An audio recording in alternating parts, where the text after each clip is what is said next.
Lydia, your Earth and Life Science teacher for today. I want you to be enthusiastic and participate actively in our discussion. Let us first have the objectives of today's lesson. At the end of the lesson, you are expected to describe how rocks undergo weathering, identify the agents of erosions, and explain how the products of weathering are carried away by erosion and deposited elsewhere. I know that you are all eager and interested to learn, so be sure that you have with you your learning materials such as ballpen, notebook, and module. Today, let us study the different exogenic processes. But before that, let's have a short recall about the previous concept you've learned by a fun game called Crack the Word. I will give you 5 seconds to guess the hidden word.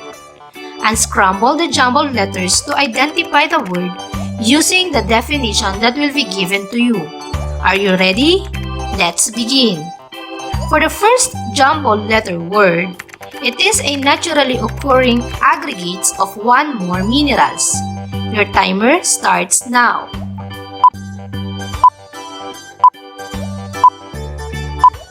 Time is up. The correct answer is rocks. Correct. Very good. For our number 2, it is a rock formed from hardening and crystallizations of magma or molten materials that originates deep within the earth. What do you think is the answer? Your timer starts now.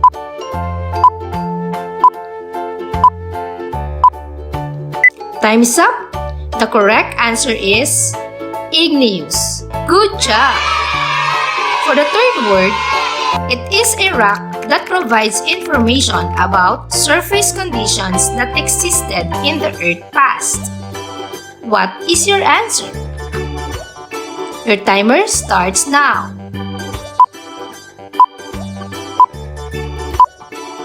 Time is up. Very good. It's sedimentary. Let's continue. It involves breakdown of rocks into its constituents minerals or particles with no decay of any rock-forming minerals. Can you guess the hidden word? Your timer starts now.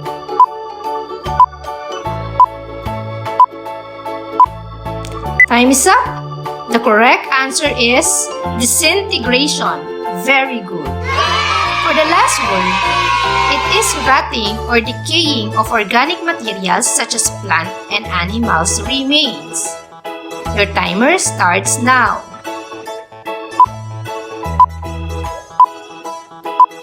Time is up.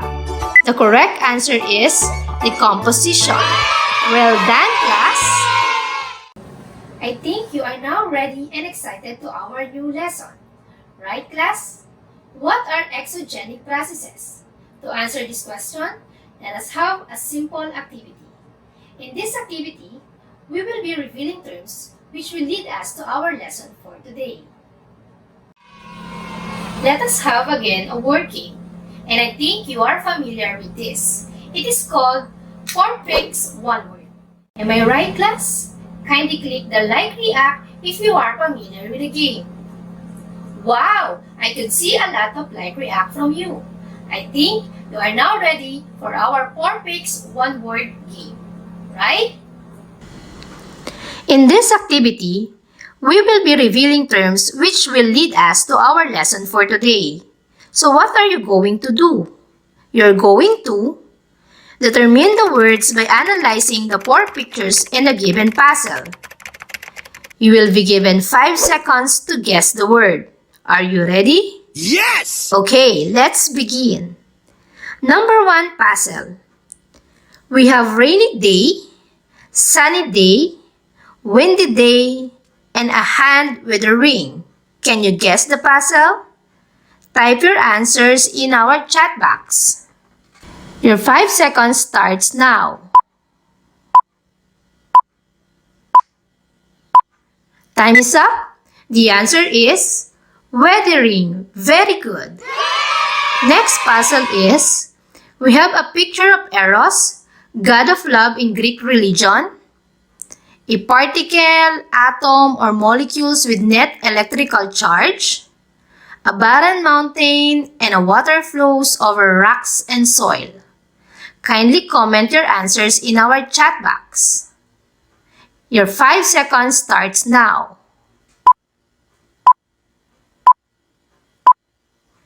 Time is up. The correct answer is yes, you got it right. It's erosion. For the third puzzle, we have a depot, a picture of money in a bank, a different sleeping position, a geological process in which sediments, soil, and rocks are added to landform. Kindly comment your answer. Your timer starts now. Time is up. Okay, it's deposition. Well done, class. Those are the exogenic processes. Those are the processes that occur on the Earth's surface. This usually influenced or driven by gravity, water, wind, and organisms. Let us now again enumerate the different exogenic processes that occurs on the Earth's surface. These are weathering, erosion, and deposition. Very good, class. Now, let's discuss each one by one. First is weathering. Weathering is the process of disintegration and decomposition of rocks. Weathering is a process of breaking down of rocks into small particles, such as sand, clay, gravel, and other fragments. There are two types of weathering, mechanical weathering and chemical weathering. Mechanical weathering or physical weathering is a breaking down of rocks into pieces without any change in its composition. In this process, only the size and the shape of the rocks changes, and this occurs because of the different factors like pressure. Due to tectonic forces, granite may rise to form mountain ranges. After the granite ascends and cools, the overlying rocks and the sediments may erode. At the point when the pressure diminishes, the rock expands, cools, and became brittle and fractured. Next factor is temperature. Rocks expand and are fractured when exposed to high temperature. However, if the temperature drops to 0 degrees Celsius, freezing point of water, it also expands and causes fracture. What? Next factor is frost wedging. Generally, rocks have fracture in its surface, and when water accumulates in the crack, and at that point freezes, the ice expands and breaks the rock apart. What? Another factor is abrasion. The breakdown of rocks is caused by impact and friction. This primarily occurs during the collision of rocks, sand, and silt due to current or waves along a stream or seashore, causing sharp edges and corners to wear off and become rounded. Next is organic activity. The roots grow, causing penetration into the crack, expand, and in the long run, break the rock. Another factor is human activities. Activities such as digging, quarrying, denuding forests, and cultivating land contribute to the physical weathering. What? And for the last factor, burrowing animals. Animals like rats, rabbits, squirrels excavate into the ground to create a space for habitation. In chemical weathering, there are changes in the composition of rocks due to chemical reactions such as dissolution, hydrolysis, and oxidation. What is dissolution? It occurs in specific minerals which are dissolved in water. Examples of these minerals are halite and calcite. The formation of stalactites and stalagmites in caves are brought about by this chemical reaction. Next chemical reaction is hydrolysis. Rock-forming minerals like amphibole, pyroxene, and feldspar react with water and form different kinds of clay minerals. And lastly, oxidation. It is the response of oxygen with minerals. If the iron oxidizes, the minerals and rocks decomposes. Rusting is an example of this chemical reaction. Weathering is an important process in the formation of soil. Soil is a mixture of grains, organic matter, water, and gas. Next to weathering, one of the exogenic processes is erosion. Plants, animals, and humans play an important role in erosional processes.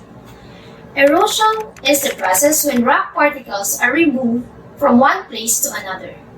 It is the separation and removal of weathered rocks due to different agents that causes transportation of the materials to where they are deposited. Erosion takes place due to these following agents. Number 1 is water. It occurs from the chemicals in the water and the force and the flow of water. Water runs over the ground carrying with rock particles. This surface runoff eventually enters a body of water such as streams, lakes, and oceans. Next agent is wind. Loose soil rock particles are carried away by wind and deposited to other places. Wind is capable of transporting light particles over large areas up to thousands of kilometers away. Another agent of erosion is glacier. Glaciers are large masses of ice and snow that forms in colder parts of the world. As glaciers move across land, they erode solid rocks and deposit eroded materials somewhere. And lastly is gravity. It is a major force that drives erosion and deposition. Soil and weathered materials in high elevations like hills and mountains are pulled down by gravity. Loose rocks on steep slopes may roll downside and deposit materials at the base. The movement of sediments downslope under the influence of gravity is called mass wasting.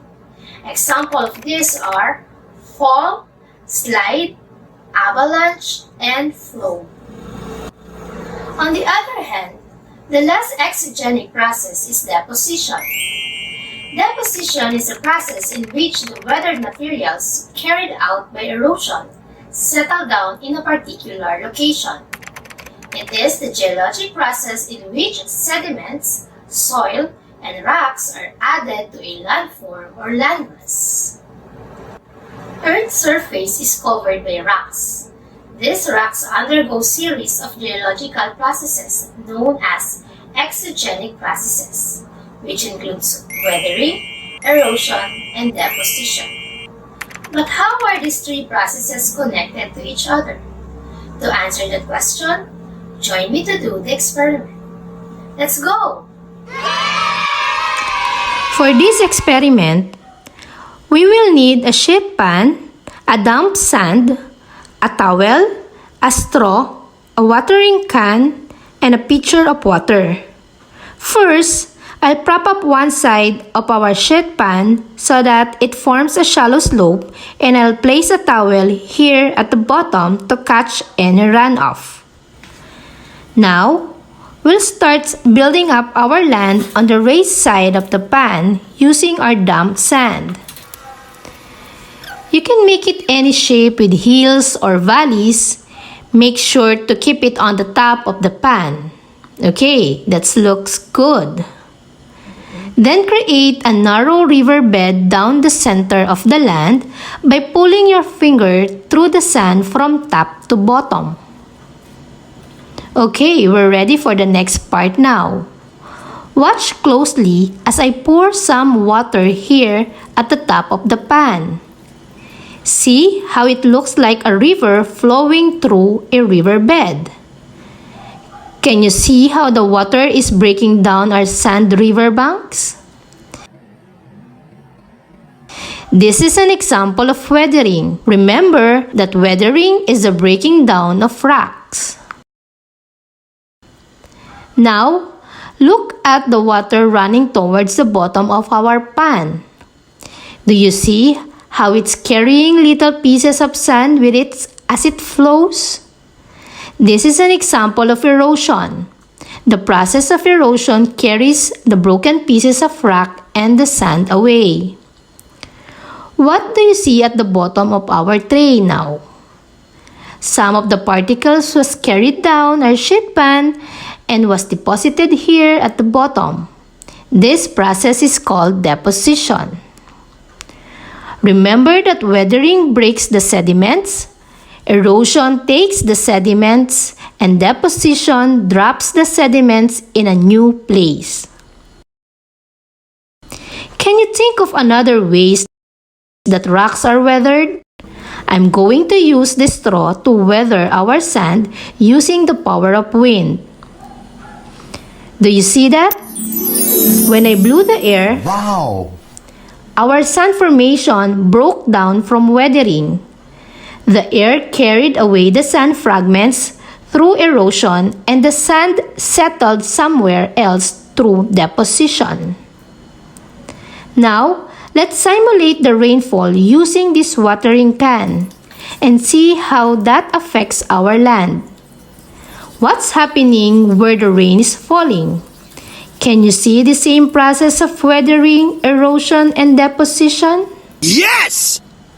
This experiment explains how the products of weathering are carried away by erosion and deposited elsewhere. At this moment, to test if you really understand our lesson, let us have a short quiz. Are you ready? Let's begin. Read the question carefully and choose the letter of the best answer. You will be given 5 seconds to answer each question. Number 1 question. What type of weathering where rocks are fractured, cracked, and broken down into small pieces? Letter A, oxidation. B, pressure change. C, physical weathering. And D, chemical weathering. Your 5 seconds starts now.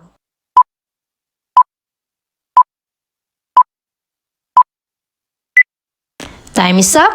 The correct answer is letter C. Good job. Number 2 question.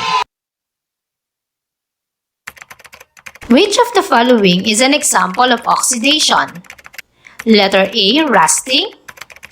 B, halite dissolves in water. Letter C, feldspar decomposes to form clay. And letter D, stalactites and stalagmites formation. Your timer starts now.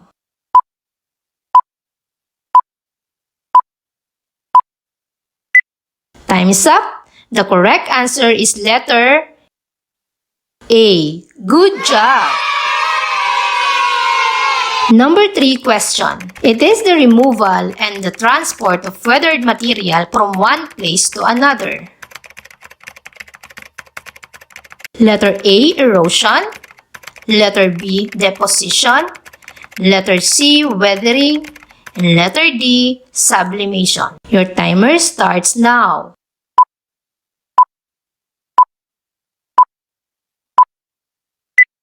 Time is up. The correct answer is letter A. You got it right. Number 4 question. Which of the following is the process by which sediments settle down in a particular area? Letter A, transport. Letter B, deposition. Letter C, weathering. Letter D, deformation. Your timer starts now.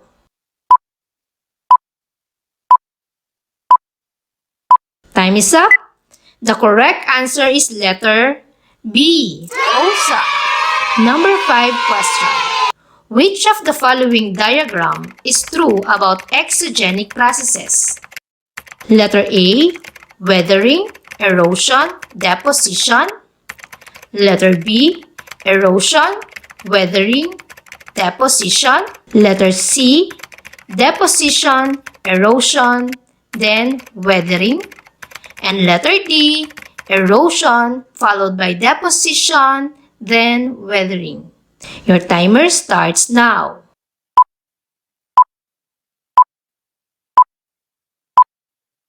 Time is up.